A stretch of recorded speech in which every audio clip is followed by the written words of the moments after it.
ఈ జనరేషన్స్కి bronze plates, bronze utensils పైన చాలా వరకు అవగాహన లేదు. 90స్లో ప్రతి ఒక్కరి ఇంట్లో తినడానికి బ్రాంజ్ ప్లేట్సే ఉండేవి. మోస్ట్లీ బ్రాంజ్ యుటెన్సిల్స్లోనే కుక్ చేసేవాళ్ళు.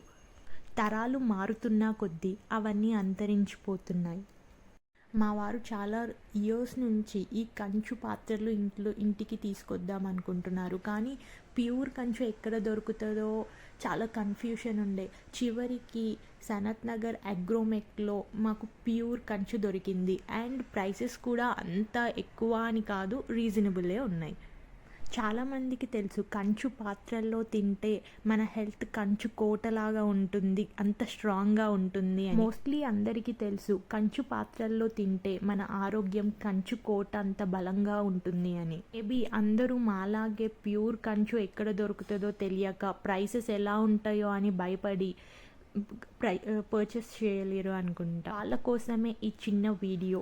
ప్రైస్ కొంచెం ఎక్కువ ఉన్నా సరే ఇది లైఫ్ లాంగ్ ఇన్వెస్ట్మెంట్. మన హెల్త్ కంటే ఏది ఎక్కువ కాదు.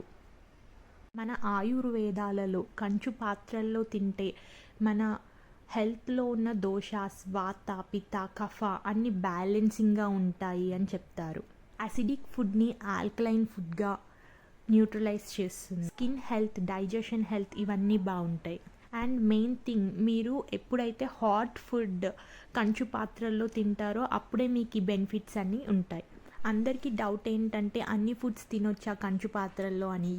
మన పూర్వీకులు అన్ని ఫుడ్స్ కంచు పాత్రల్లోనే తినేవాళ్ళు.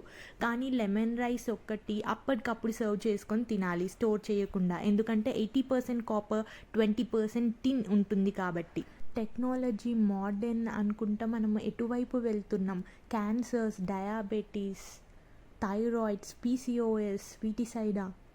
మన సాంప్రదాయంలో, సంస్కృతిలో ప్రతి ఒక్క దానికి ప్రతి ఒక్క వాల్యూ ఉంటుంది.